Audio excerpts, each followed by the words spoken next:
Standing Order 64-2 as read in the light of Articles 259, 5 and 6 of the Constitution, gives the Speaker the deadline of today, Tuesday, 1st October 2024, to notify the House of receipt of the special motion and its admissibility or otherwise.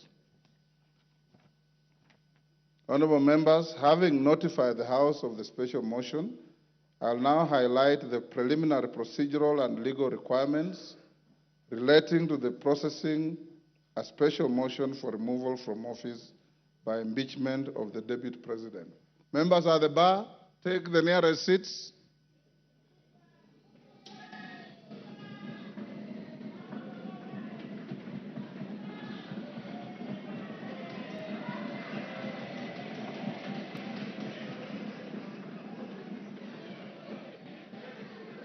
Take the nearest seats. Honorable, take your nearest seats. Order. Order. Order. Wamumbi, take the nearest seats.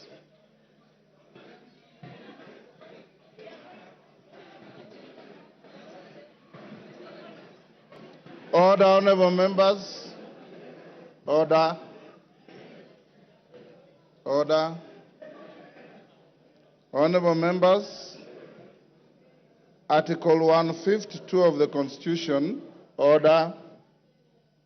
Article 152 of the Constitution provides that the provisions of Article 145 of the Constitution shall apply with the necessary modifications the removal from office by impeachment of the Deputy President. In particular, Article 145(1) of the Constitution provides that a member of the National Assembly supported by at least 1/3 of all the members may move a motion for impeachment of the President on the grounds of gross violation of a provision of the Constitution or any law where there are serious reasons for believing that the President has committed a crime under national or international law or for gross misconduct.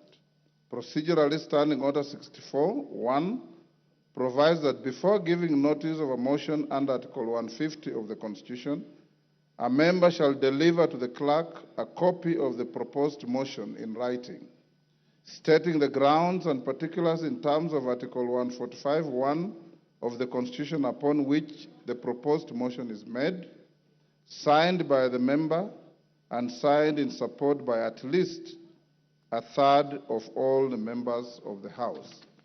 Further, honorable members, Standing Order 64-1A lays out the criteria for admissibility of grounds for removal from state office. For clarity, Standing Order 64-1A states, and I quote, "The grounds specified in a motion under this standing order shall be admissible if A, framed clearly to particularize and disclose a gross violation of the Constitution or other written law, where gross violation of the Constitution or other written law is indicated as a ground for the intended removal. B, stating with precision the provisions of the Constitution or other written law that are alleged to have been grossly violated, where gross violation of the Constitution or other written law is indicated as a ground for the intended removal. And C, accompanied by necessary evidence, including annexures or sworn testimonies in respect of the allegations. The foregoing procedural and legal requirements for the processing special motions are buttressed by precedents and jurisprudence in various speakers' rulings and court decisions. Honorable members, today, I refrain from restating the jurisprudence and focus on determining the admissibility of the notice of the proposed special motion filed by the member for Kibwezi West. In determining the admissibility of the special motion, I'm required to examine its form, threshold, framing of the grounds, and attachment of the necessary evidence. Standing Order 64-1 provides for the criteria for determining whether the proposed motion meets the requirements of the Constitution and the standing orders as to form and the threshold. On form, it should, A, writing. B, state the grounds and particulars in terms of Articles 151B of the Constitution upon which the proposed motion is made. And C, be signed by the member. And D, be signed in support by at least 1/3 of all the members of the Assembly. Having examined the notice of the special motion by the member for Kibwezi West, I find that the special motion meets the requirements relating to form and threshold set out in the Articles 145(1) and 151B of the Constitution and Standing Order 64(1). I have also satisfied myself that the number of members who have appended their signatures in support of the special motion exceed the minimum threshold of 117 members in this House. Honorable members, with regard to admissibility of the grounds set out in the special motion, I am guided by Standing Order 64(1)A, which provides that the grounds specified in a special motion shall be admissible if A, framed clearly to particularize and disclose a gross violation of the Constitution or other written law, where gross violation of the Constitution or other written law is indicated as a ground for the intended removal. B, stating with precision the provisions of the Constitution or other written law that are alleged to have been grossly violated, where gross violation of the Constitution or other written law is indicated as a ground for the intended removal. And C, accompanied by necessary evidence, including annexures or sworn testimonies in respect of the allegations. Honorable members, having examined the proposed special motion, I note that in keeping with the requirements of Article 151B of the Constitution and Standing Order 64(1)A, the member has stated 11 grounds for removal from office by impeachment of His Excellency the Deputy President. In addition, I do note that the special motion as submitted to my office also contains the particulars upon which the member seeks to move the House to consider the special motion. Honorable members, with respect to evidence, the member has attached documents including annexures and a sworn affidavit to substantiate the grounds stated in the special motion. Consequently, honorable members, I find that the proposed special motion by the Honorable Ekomas Mwengi Mutuse MP meets the requirements of Articles 145(1) and 151B of the Constitution and Standing Order 64 and 65 with regard to form, threshold, and grounds necessary for a member to move a special motion for the proposed removal from office by impeachment of the Deputy President. Honorable members, having determined that the special motion is admissible, let me now focus on the next steps of giving notice of the special motion to the House. Standing Order 47(4)A provides that with respect to a motion for removal of a person from office, a member shall give notice of motion in the House within 3 sitting days following approval by the Speaker. In the circumstances, therefore, the member for Kibwezi West ought to give notice of his special motion either today or tomorrow. Given the nature of the timelines applicable to this special motion, I will, at order number 6, that is notices of motion, accord an opportunity to the member for Kibwezi West to give the notice of the special motion. Thereafter, I'll give further guidance to the House on the next steps to take. The House is accordingly guided. I thank you.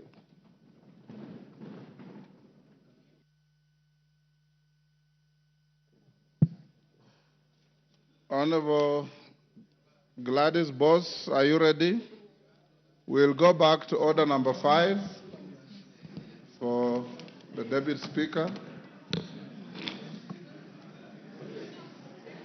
Honorable Speaker, I beg to lay the following paper on the table of the House today, Thursday, 26 September 2024. Report of the Kenyan delegation to the 64th session of the OACPS Parliamentary Assembly and the first session of Luanda, Angola, from the 17th to the 21st of February 2024. Thank you, Honorable Speaker.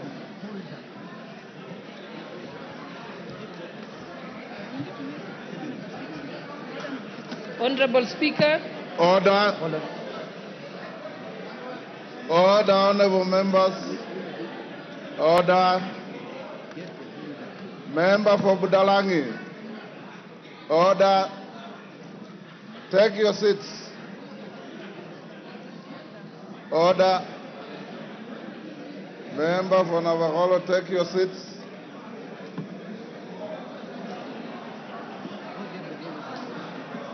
Order, honorable members. Order. Order number 6, Honorable Sholay. Order number 6, notices of motion. Honorable Speaker, I beg to give notice of the following motion.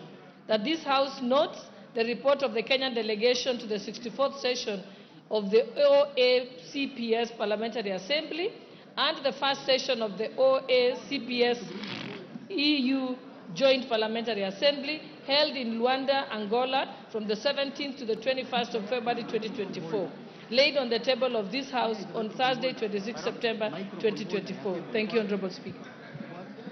The Honorable Mutuse.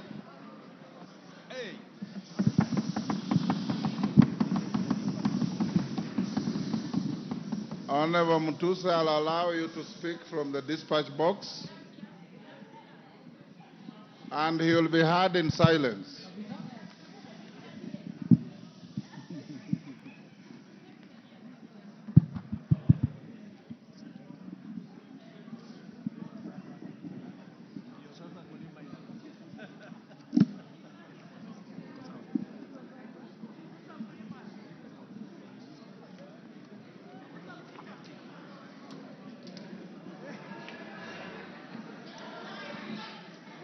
Thank you.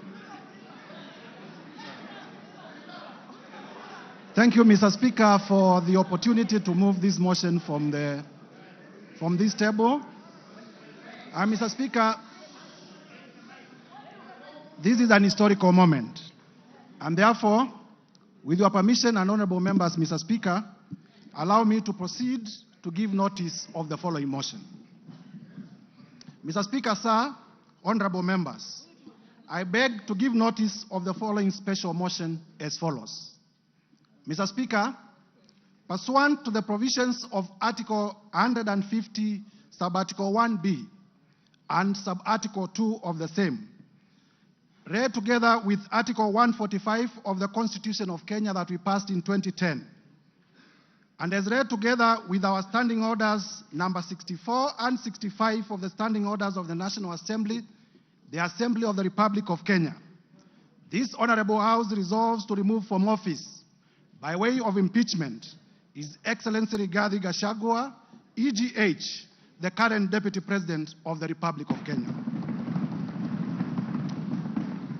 Mr. Speaker, sir, and honorable members, this special motion was lodged with the Clerk of the National Assembly on the 27th September 2024, and contains 11 grounds for impeachment.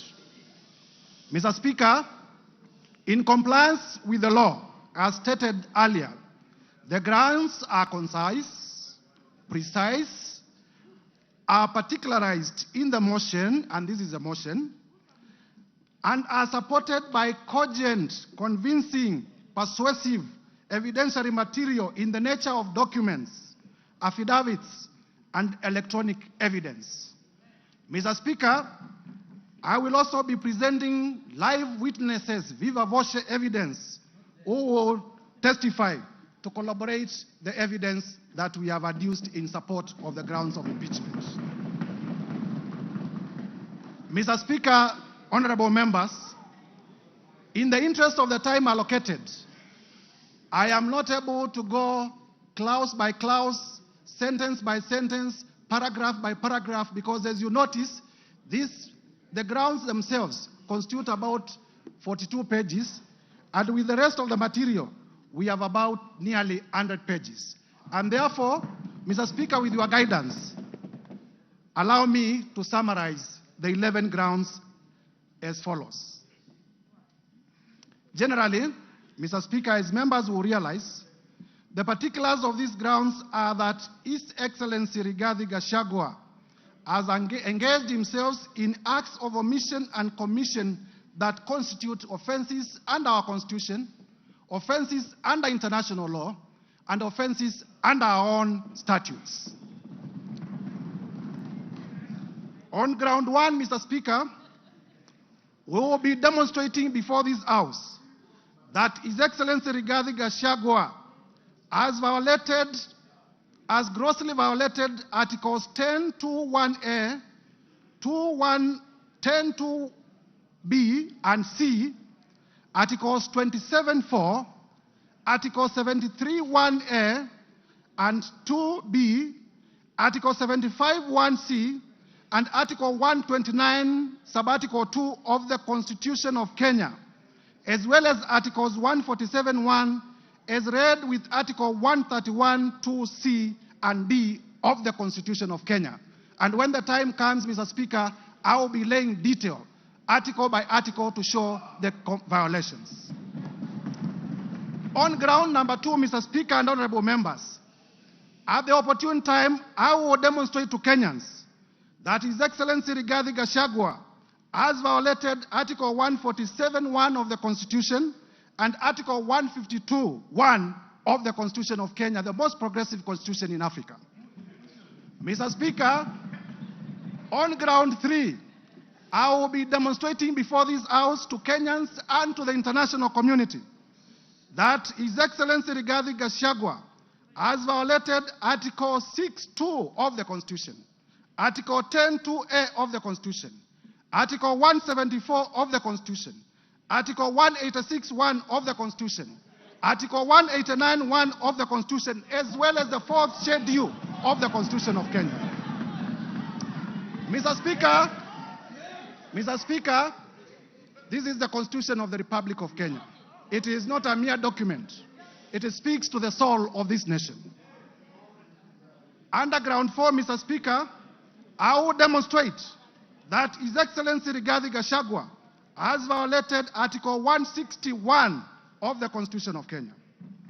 I will further demonstrate under ground 5 that His Excellency Rigathi Gachagua, the Deputy President, the current Deputy President of the Republic of Kenya, has grossly violated Article 3(1) as read together with Article 148(5)(a) of the Constitution.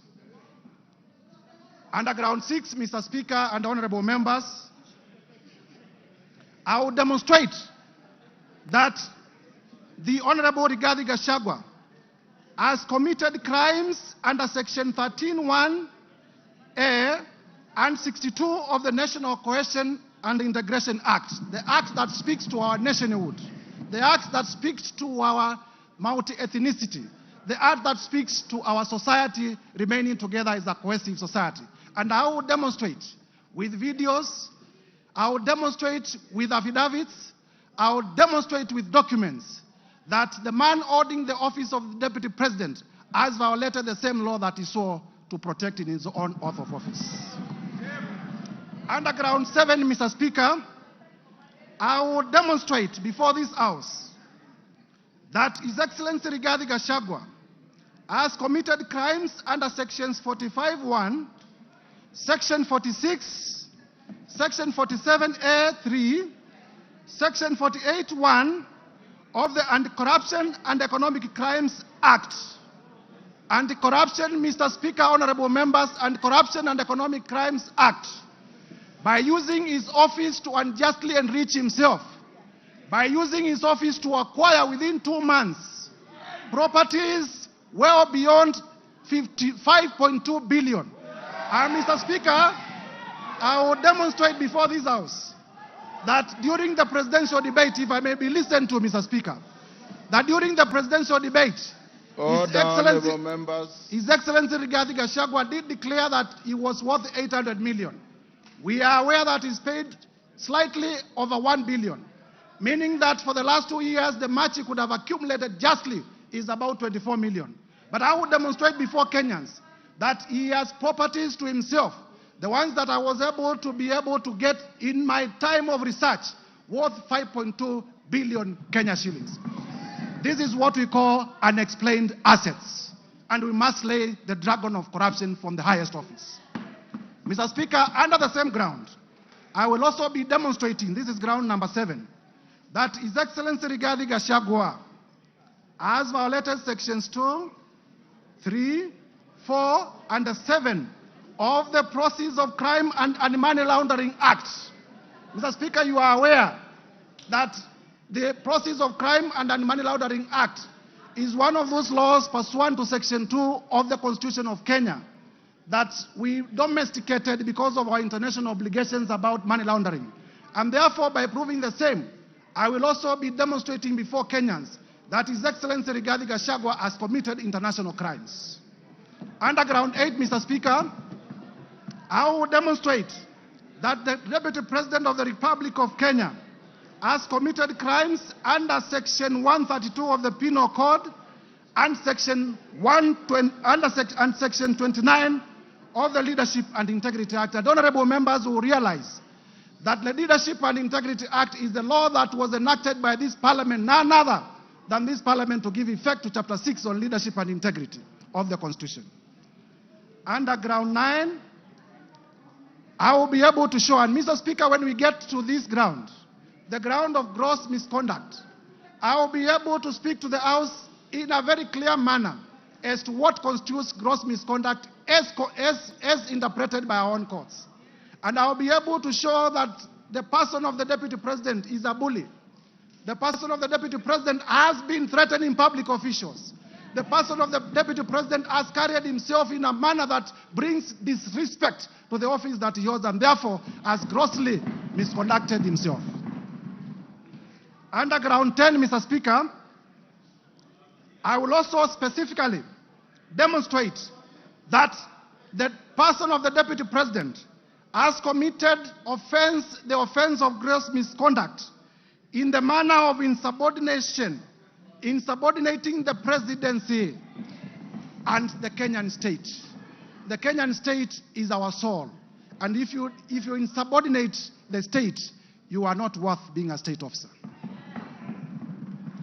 Lastly, Mr. Speaker, under ground 11, with your permission, when the time comes, I will also demonstrate, honorable members, if we may be listened to, I will also demonstrate that specifically the Honorable Rigathi Gachagua has committed crimes of gross misconduct, as I had earlier alluded to, in terms of bullying and threatening public officers. Mr. Speaker, in compliance with the provisions of Articles 145(1) of the Constitution, as read together with the National Assembly Standing Order number 65, honorable members, if you may listen, this is important. A total, Mr. Speaker, a total of 291 members of this National Assembly have graciously appended their signatures in support of this motion. 291 members. Mr. Speaker, it will be remembered, Mr. Speaker, it will be remembered that at this stage of moving the motion, the requirement of the law is that the motion should be supported by 1/3, translating to about 117 members. However, Mr. Speaker, we have 291. I therefore wish to thank my colleague members of Parliament for supporting this motion to over 83%, way beyond the required threshold of 2/3, which is 67%, that is required at the next stage of voting for this motion. So, Mr. Speaker, there are times when we used to say this is an open and shut case. Mr. Speaker, sir, as a requirement of our standing orders, please allow me to read the names of the members who have signed in support of this motion.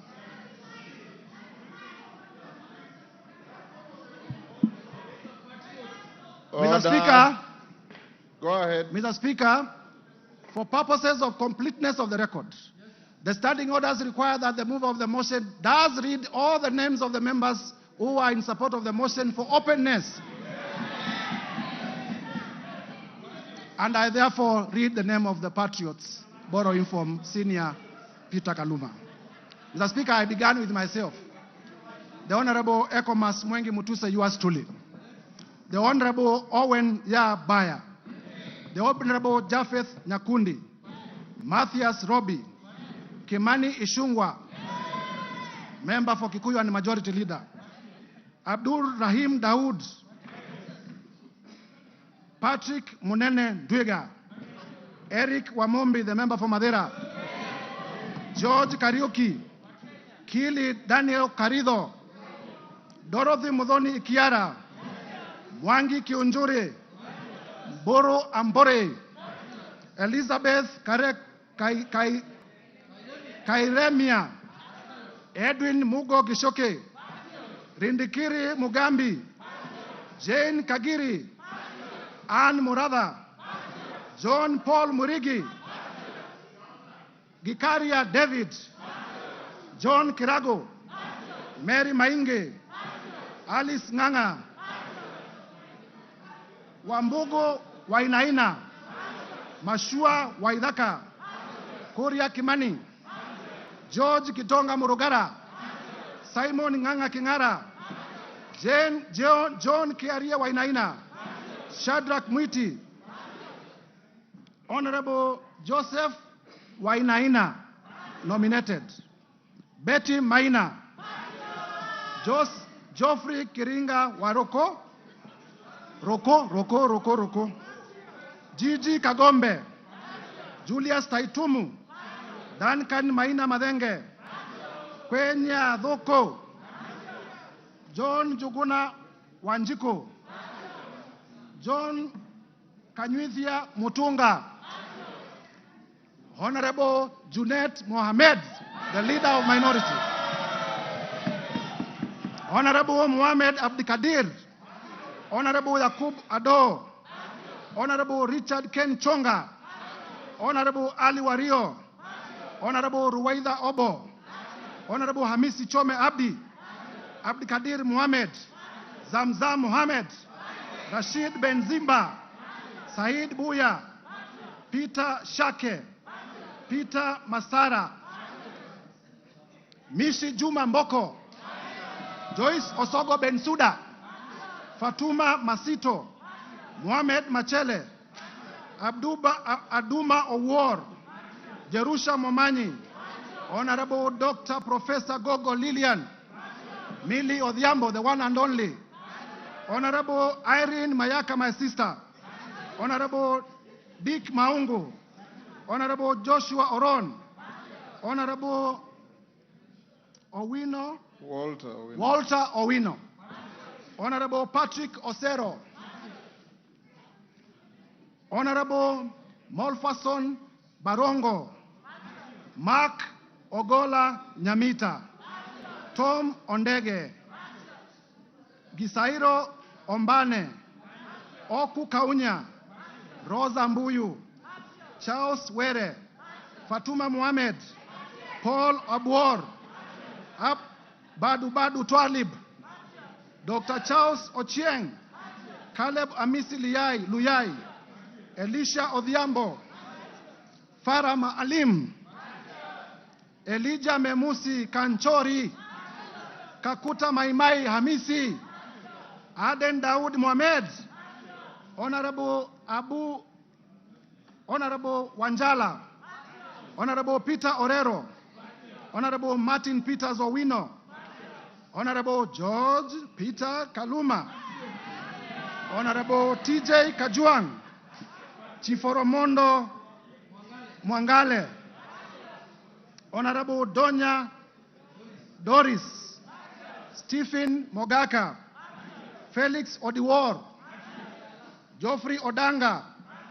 Honorable Tim Wanyonyi. Honorable Christine Ombaka. Honorable Hussein Weitan. Honorable George Aladwa. Joseph Oyula.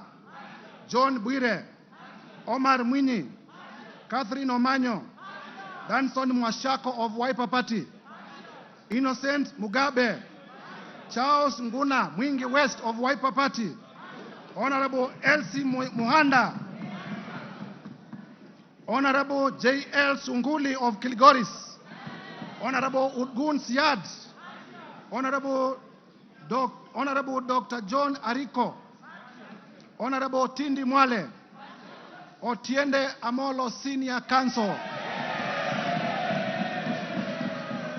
Mr. Speaker, the House takes notice that Honorable Otiende Amolo is one of the makers of the Constitution that we are implementing. Honorable Christopher Aseka. Honorable Paul Ekwon Nabuin. Honorable Nicholas Gikor of Turkana East. Honorable Yusuf Mohammed. Honorable Abdgadir Hussein Mohammed. James Koyo. Sarah Paulata Korere. Honorable Umker Arun Mohammed. Honorable John Nikal. James. Yes, my sincere apologies. For the correctness of the record, this is Honorable Dr. Professor James Nikal, the member for Seme. Honorable Daniel Manduku. Honorable Mohamed Ado. Honorable Wario Guyo. Honorable Paul Katana. Maurice Kakai Bissau. Emmanuel Wangwe. Bernard Shinyali. My friend Nabi Nabwera. Patrick Makau Kingola of the Wiper Party Mavoko constituency. And Commissioner of the Public Parliamentary Service Commission. Very able, voted by members of this House. I thank you in a special way, my senior brother. Honorable Shakil Shabil Hamed. Honorable Aden Kainan. Honorable Dr. Aden Kainan. Honorable Fatuma Jeno. Jeho. Honorable Amina Munyazi Laura. Honorable Gertrude Mbeyo. Honorable Adipo Akwome. Mr. Speaker, if you allow me, I can have a sip of my water. Go ahead.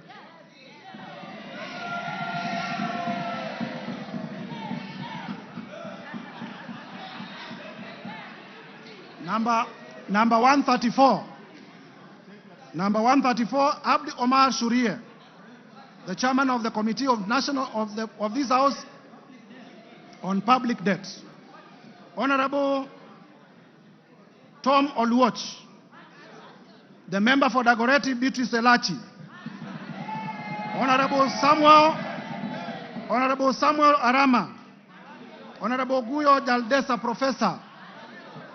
Honorable Anton Kibagedi, my brother. Honorable Samuel Atandi, my brother.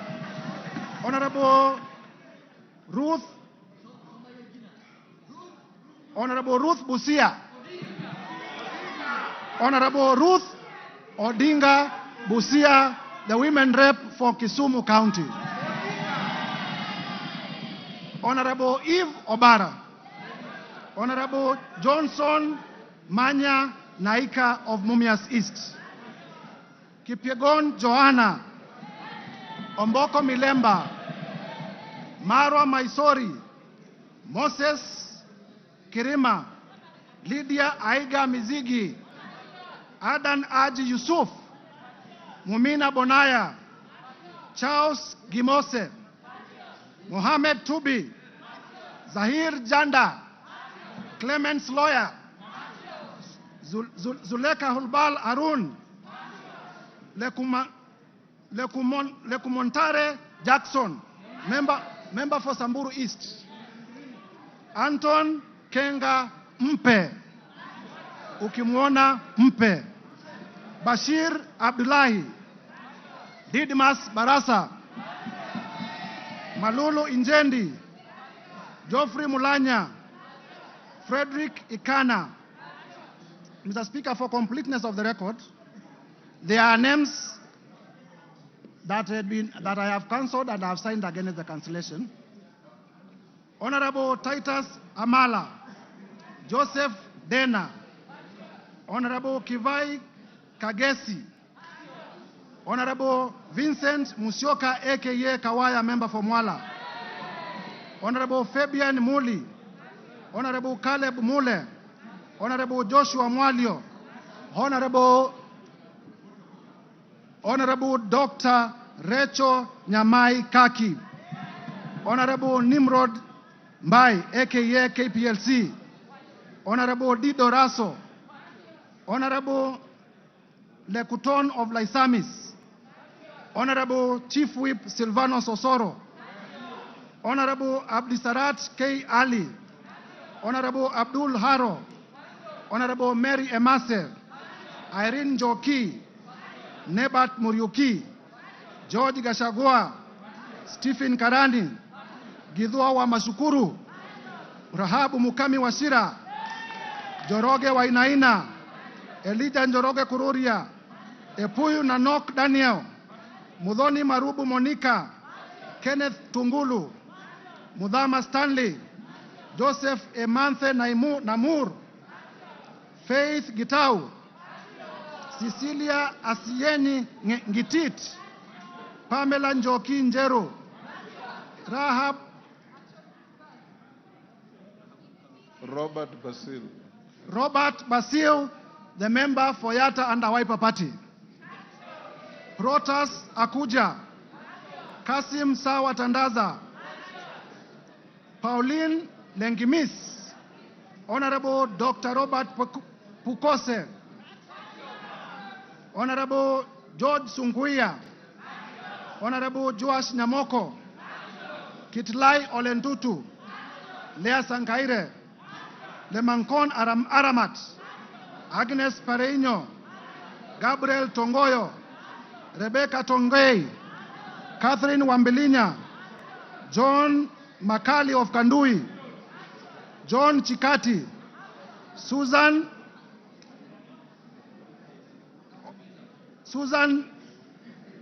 of Tharaka Nithi, the women rep for Tharaka Nithi County. Mburu Kahangara. Geoffrey Wandeto. Ronald Karauri. Jackson Koech.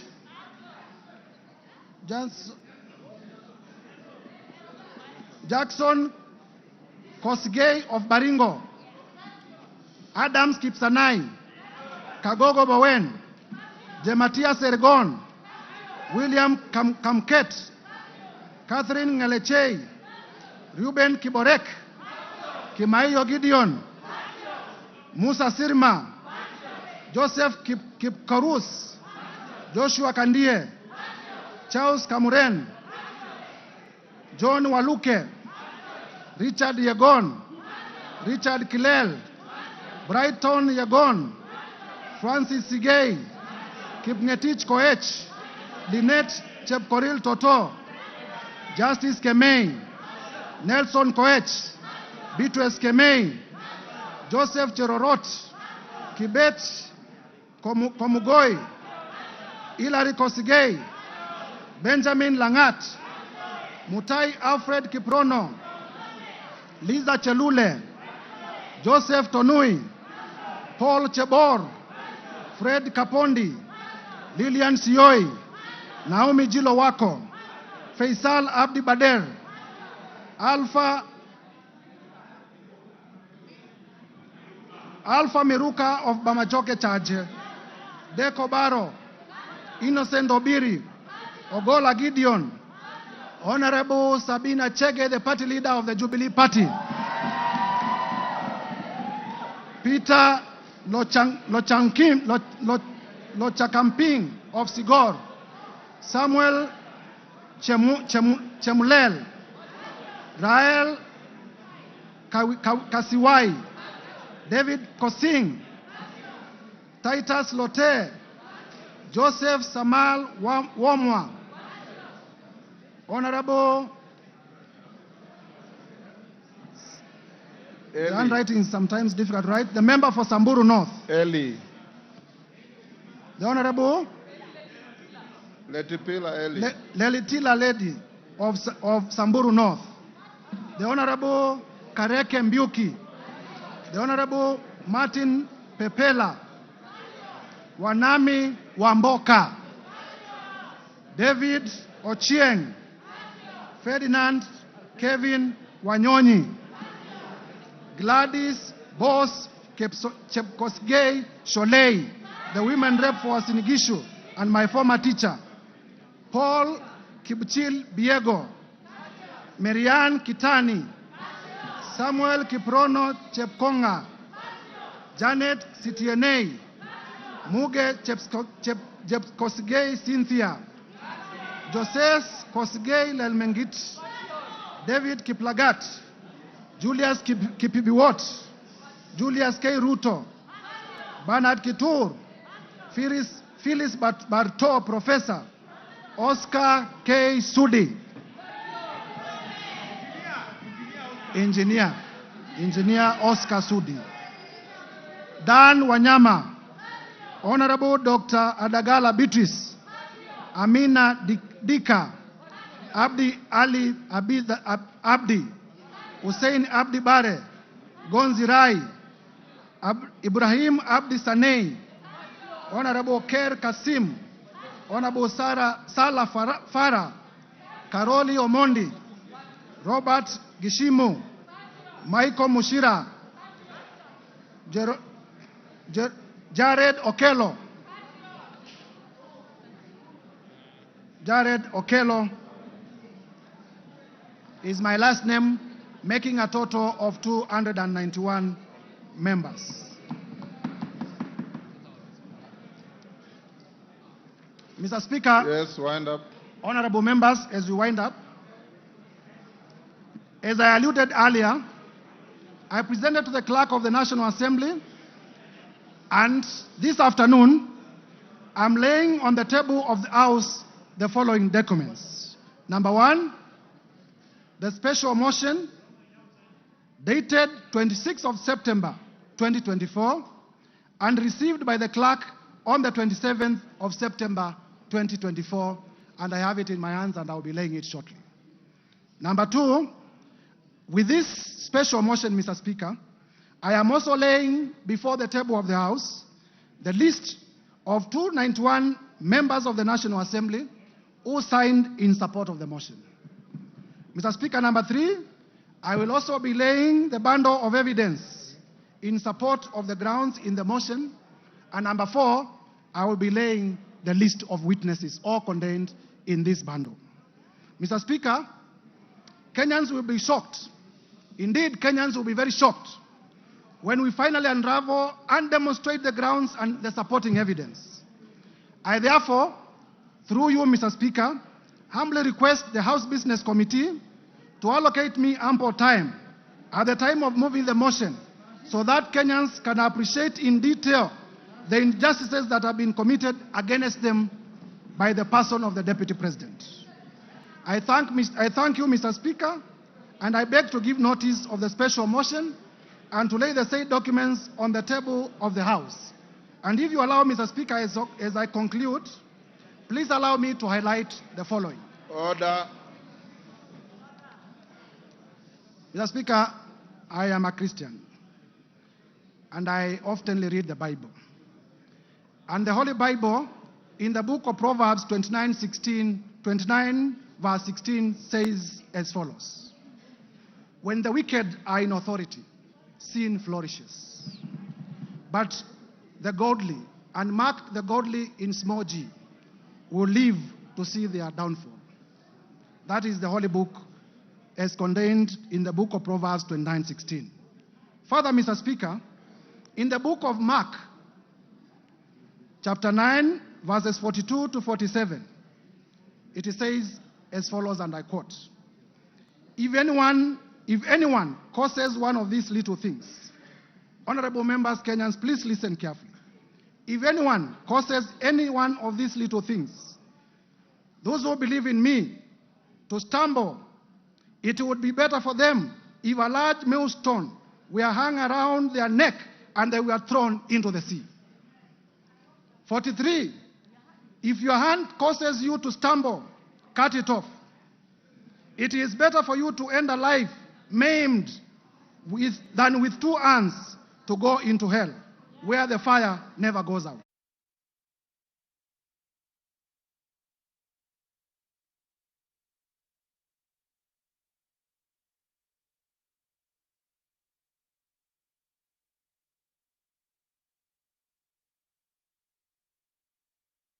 Your eye causes you to stumble. Your eye causes you to stumble. Pluck it out. It is better for you to enter the kingdom of God with one eye than to have two eyes and be thrown into hell. Mr. Speaker, if Kenyans cannot get services because of Deputy President Rigathi Gachagua, we'll be pleading, pluck him out from government.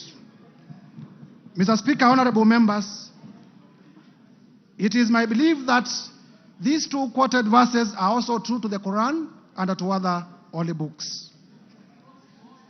Turning now to our own jurisprudence. Honorable members, because many of us are political practitioners, even those who are not lawyers, would remember that in nullifying... Order, Mtuse, you are giving an motion, you are not debating the motion. Yes, I'm finishing. Yes. I'm finishing. In nullifying the 2017 presidential elections, His Lordship, the Chief Justice Emeritus, the Honorable David Maraga, pronounced himself in the following words: "The greatness of any nation lies in its fidelity to the Constitution and adherence to the rule of law, and above all, respect to God." And Mr. Speaker, it is this persuasion, Mr. Speaker, that has made me to bring this motion of impeachment against the person of the Deputy President, His Excellency Rigathi Gachagua. For the record, and Kenyans, listen, I have no grudge, I have no malice, I have no ill will, I have no personal vendetta against His Excellency Rigathi Gachagua. I am just doing my duty as a citizen of the Republic of Kenya and executing my mandate as a member of this House as mandated under the Constitution to bring this motion. I will therefore, Mr. Speaker, with your permission, lay the documents before the House and beg to give notice of the motion. I thank you, Mr. Speaker. Hand over the documents to the clerk.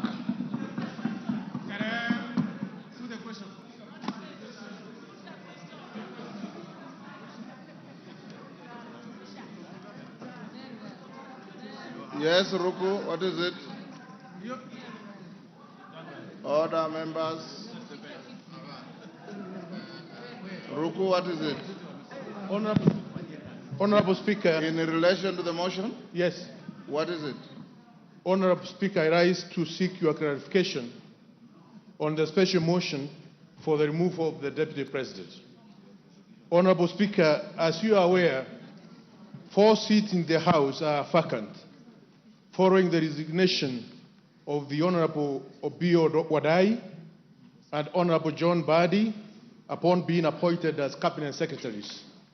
Further, as you are aware, the seat of Magarini constituency was declared vacant following a successful election petition. The Banisa constituency seat was also declared vacant following the unfortunate demise of our colleague. In this regard, we are now 345 members in this House and not 349 members. Honorable Speaker, in this right, what the threshold shall you use to determine whether the special motion, what is the threshold, Mr. Speaker, shall you use to determine whether the special motion meets the constitutional threshold? Differently put, Mr. Speaker, to pass this motion, shall we require 2/3 of 345 members or 349 members? In my view, vacant seats should not be counted. Order. You can't ask a question and answer it. You cannot ask the question and answer it. Honorable Speaker, let me prosecute. I'm trying to prosecute my point of order. In my view, vacant seat should not be counted in determining the voting threshold. Further, I wish to seek your clarification on whether our proceedings are varied in the right of the 4 vacant seats. Thank you, Honorable Speaker. Thank you. You've made your point. Bashir?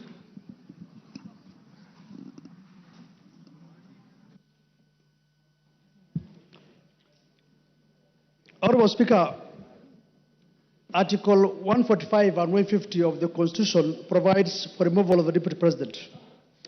Our standing order goes to great length on the same to explain the procedure for removal of the Deputy President, as stipulated under Standing Orders 64 and 65. Honorable Speaker, what is clear from reading of Articles 145 and 150 of the Constitution is that the role of this House is just to pass the resolution as to whether the Deputy President shall be impeached or not. It is the exclusive role of the Senate to conduct the trial process. Simply put, we are the initiators and the Senate will be the trial house. Honorable Speaker, consequently, I seek your guidance on whether it is necessary to invite the Deputy President to this House in terms of the right to be heard, noting we have nothing to do with the real process. In my view, the Deputy President shall be required to appear before the Senate, but nevertheless, I seek your indulgence on this matter. Thank you, Honorable Speaker.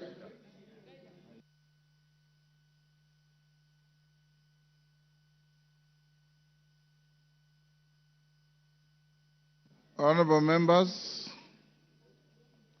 we'll leave it there. Yes, Junet. Mr. Speaker, I don't intend to anticipate the debate. I will not allow you to. Yeah, because this is just a notice of motion. But, Mr. Speaker, there are matters that surround the notice of the motion that needs your guidance and action, Mr. Speaker, because, Mr. Speaker, this is a very momentous issue. Because, as you are aware, when this country gave itself the new constitution, Mr. Speaker, Kenyans were very happy. And this is one of the moments in this House, Mr. Speaker, when we are going to exercise Article 150, which has not happened before. So, Mr. Speaker, this is a very, very important matter for this nation, Mr. Speaker, that is being exercised through this House. But having said, Mr. Speaker, as you are aware, there are members from our side and members from the other side who have signed to this petition, to this motion, Mr. Speaker. And, Mr. Speaker, I wanted to get your assurance as the boss of this House, as the leader of this House, as the Speaker of this House, Mr. Speaker, that the 291 members of Parliament who have signed to this motion, Mr. Speaker, their safety and security will be guaranteed, Mr. Speaker. Because the motion does not end at the tabling, at the notice of motion today. It will go through a process. It will be formally again moved. Members will debate, and members will vote on it. Mr. Speaker, we want those 291 members of Parliament to turn up here the day of voting, Mr. Speaker, without missing any one of them, Mr. Speaker. Mr. Speaker, we have just passed the new Inspector General of Police the other day here, Mr. Kanja. Not really. He must take responsibility as the Inspector General of Police. From the members of Parliament who propose the motion and the ones who are opposing the motion. It is clear, whichever direction that motion will go, it will have serious social, political, and economic ramifications in the entire mountain region. It will chart a new chapter in our politics. It will have ramification in the 2027 general elections, but most importantly, the economic and social welfare of the people of the mountain will be adversely affected. The agenda to improve the tea, the coffee, milk, macadamia, avocado, miraa, rice, fresh fruits and vegetables will be affected negatively. Our government agenda to complete the stalled projects on roads, water, electricity will be sacrificed at the altar of this impeachment. The painful national issues regarding unemployment of our youth, the dysfunctional university funding, the yet to be grounded social health programs, the Adani issues will take a back burner. It is from the above consideration that we, the elected leaders from Moran County, have decided to put our voice, advise our colleagues in Parliament and Senate, and guide the process. It is not too late to do the right things. 1.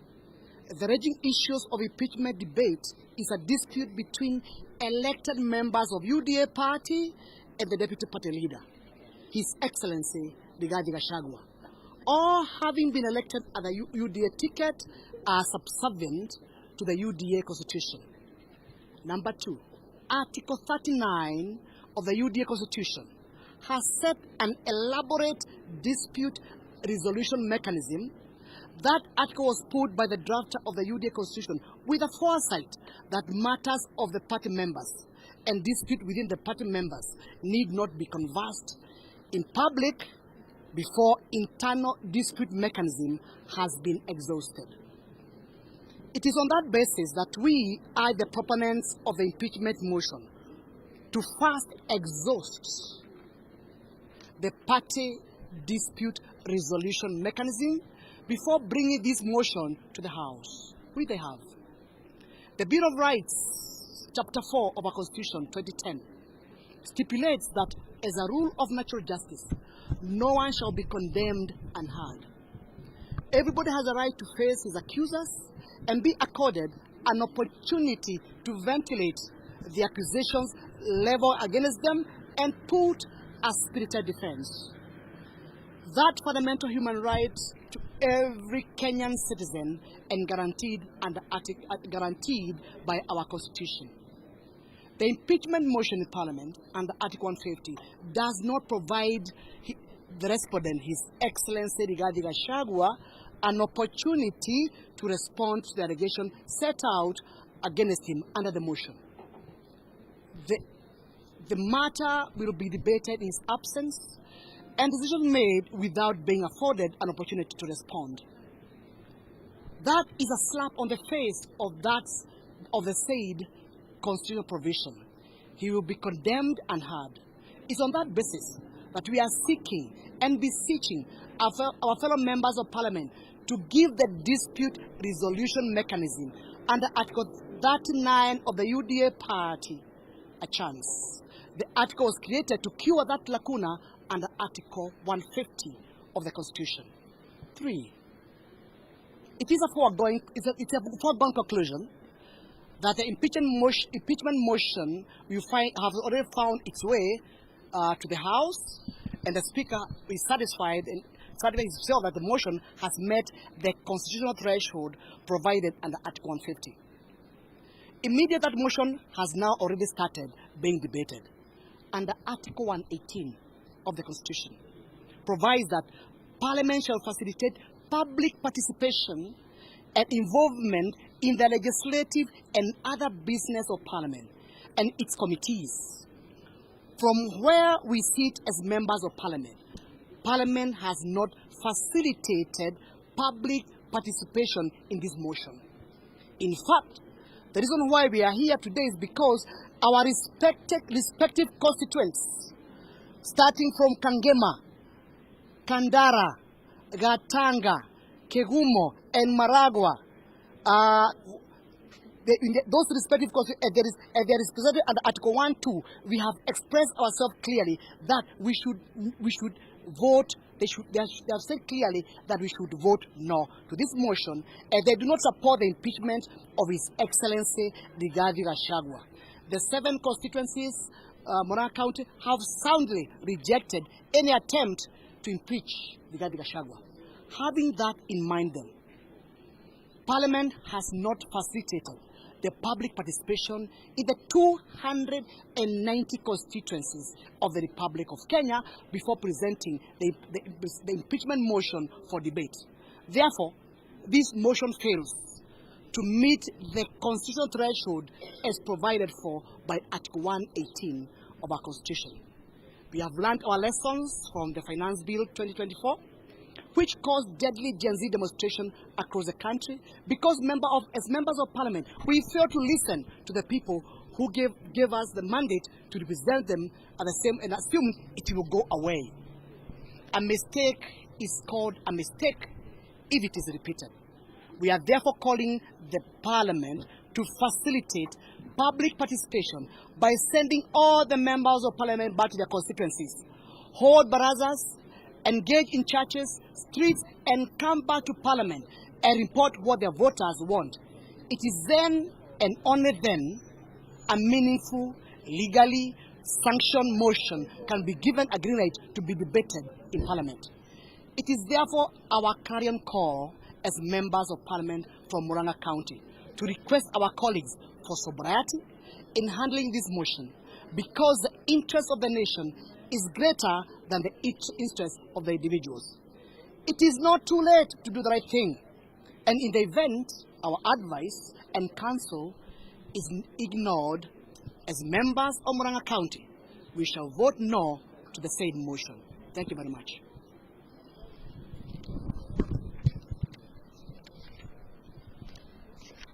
Signed by all members, starting from Honorable Mary Wamaua, Maragua constituency, Honorable Wakili Edward Mureu, Gatanga constituency, Honorable Peter Kehongi, Kangema constituency, Honorable Joseph Munyoro, MP Kegumo constituency, Honorable Shegen Jogona, MP Kandara constituencies, and also signed by Senator Joe Nyoto, Murang'a County. Thank you very much.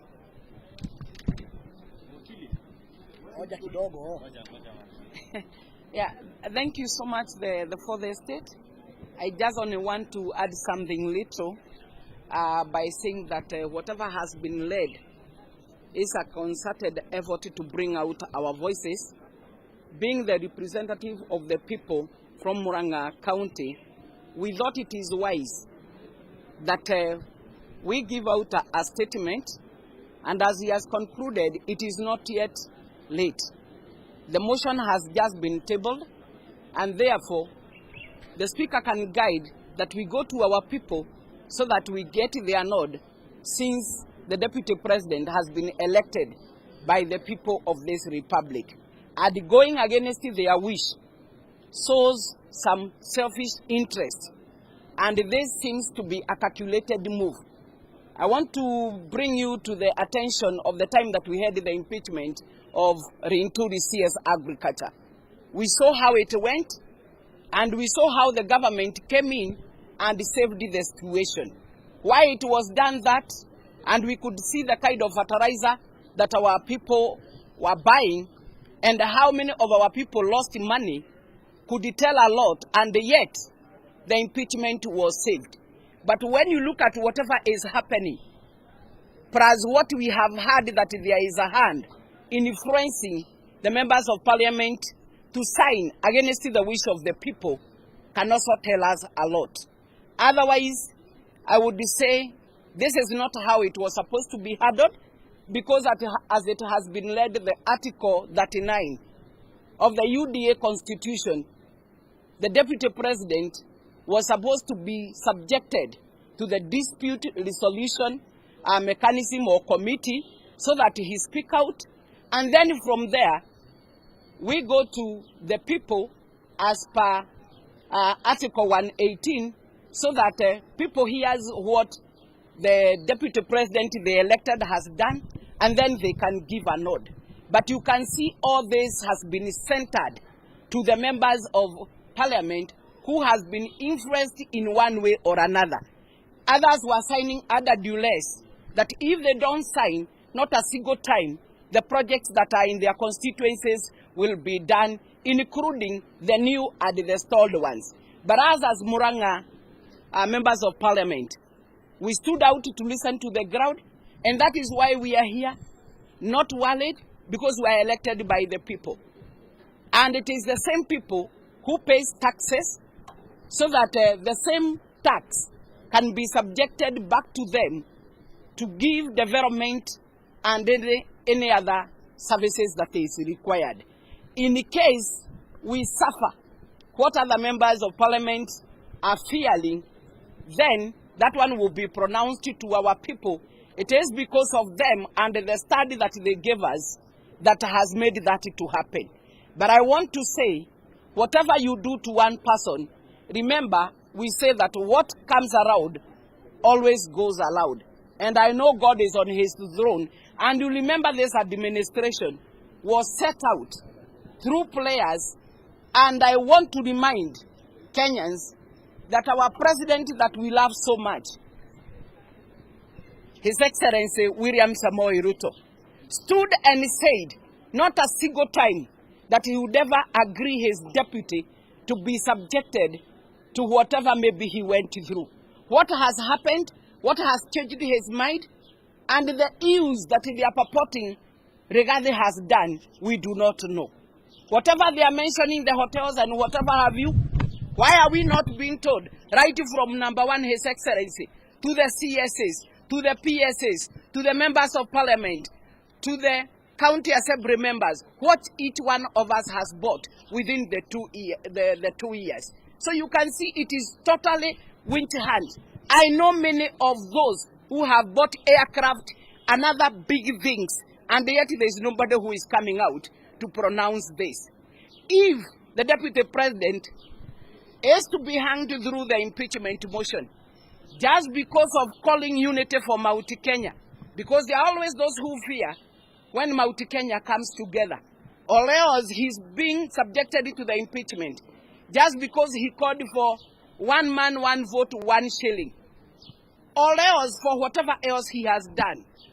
One time, one day, the history will fight its way. Good. Something. So thank you. I really do not want to add much, but just to ask His Excellency, the President of the Republic of Kenya, His Excellency William Samoei Ruto, that we know that he had and he still has the ability to stop this motion. Of course, I know that Parliament is independent, but of course, we do know that people listen to their party leaders. But one thing that my colleagues may not have said, is that if should this motion go through, and I think I want to talk to ODM as a party, the party that we have co-opted into government, that the people of Kenya, if ODM members vote to impeach His Excellency Rigathi Gachagua, then ODM led by Raila Amolo Odinga will never ever convince anybody that they were not brought into government for the single purpose of kicking out Rigathi Gachagua. We, especially the people from the mountain, will know and hold to it that the reason the broad-based government was formed is and was to kick out Rigathi Gachagua. And that is what we know. So I want to appeal to the ODM members of parliament, especially through their party leader Raila Amolo Odinga, to refrain from supporting this particular motion. Number two, we believe that any differences are conciliable. We have not seen anything that Rigathi Gachagua has done that William Ruto as deputy president did not do to Uhuru Kenyatta. Uhuru Moigai Kenyatta never ever attempted, through the members of parliament, to impeach his deputy, William Samoei Ruto. So what we are saying is, this is something that we do not take kindly, and we know that without the blessings of the president, it would not have gone through. It would not have been tabled. And so we are just appealing, if there are differences between the president and his deputy, let them seek reconciliation, especially like my colleagues, like we have said in the statement, through UDA party dispute resolution mechanism. Otherwise, divorcing Rigathi Gachagua is divorcing the whole mountain. And that is what we know as people from Murang'a. Thank you very much. Do you see the hand of the president? No.